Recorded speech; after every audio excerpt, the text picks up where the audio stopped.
So first of all, congratulations on delivering a masterpiece. Thank you. And there's a lot of Oscar buzz as well. Yeah, I know, it's funny, it's great.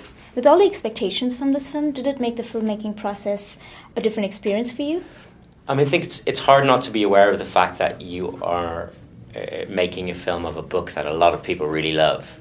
So people already have a sense of ownership of the story, and they have their own pictures of what it should feel like and what the important bits are and how the characters should feel. And so I knew that, but I think once I started into the process of really grappling with it and making it, really you just get stuck into that, and I kind of let that go. It's towards the end then, when we're nearly finished and we're ready to show the film, then yeah, you think, oh well, what will the book lovers feel about this movie? I heard you wrote a lengthy letter to Emma telling her how you're going to detail every step of the story. So why were you so passionate about it? I think it's two things. First of all, I adored the book and I was so moved by it, and I also felt like I knew how to make this into a film, and that it was going to be tricky and people were going to get it wrong, and in a strange way I felt already protective of it. I thought, I really want to do this, I can do it right. And I also wrote the lengthy, passionate letter because I knew that Emma would be approached by lots and lots of people, and I wanted her to really.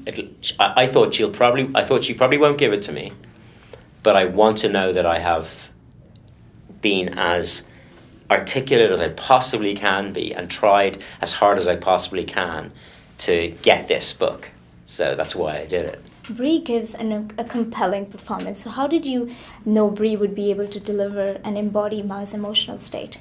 I saw Brie in Short Term 12, which is this great film, which should have got a lot more attention than it did. And then I met her and we talked for most of an afternoon. It was supposed to be an hour, and we ended up spending the afternoon together. She's such a clever person. She's such a sensitive person. She's inquisitive. She's curious. She reads, and we spoke so openly about what was going on in the story. That combined with what I'd seen of her on screen and then some auditions we did, I just had no doubts that she had everything she needed to play this part with absolute conviction. You certainly deserve a ton of credit for getting Jacob to deliver his performance. How did you get him to comprehend his character and carry it out so beautifully? I think part of the skill in directing a child is to find ways of talking about what's happening that makes sense to the child, you know? There's no point in talking in abstract terms about the story in the way that you might with an adult. You have to find illustrations and situations that make sense to him as a 7-year-old, 8-year-old boy.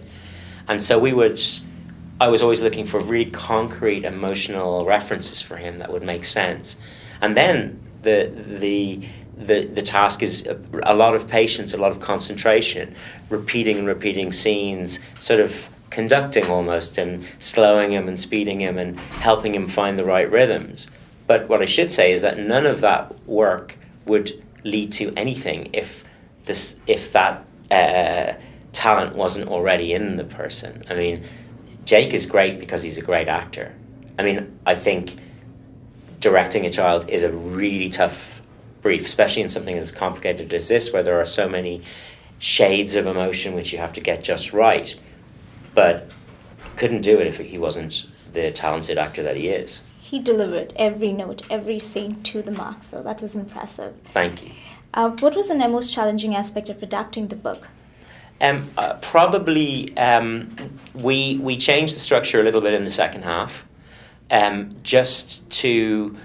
because films and books are different. You know, literature in a piece of fiction, literary fiction, you can have digression and you can park the main plot line for a while and talk about something and then come back to it.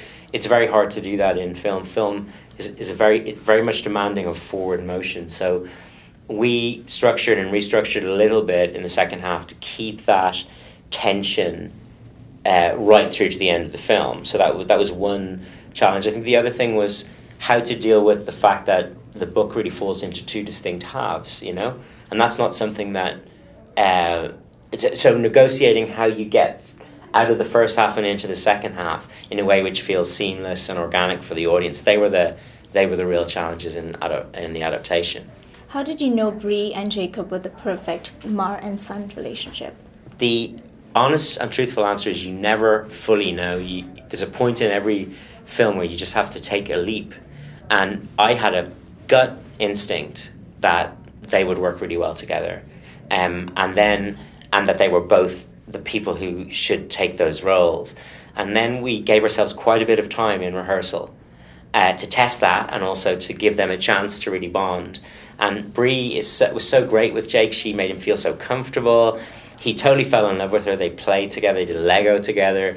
They made a lot of the ornaments and games and things that are in room, and that helped them bond. And I think there's a point at which, as a director, you just go, you know, it's okay. This was a good decision.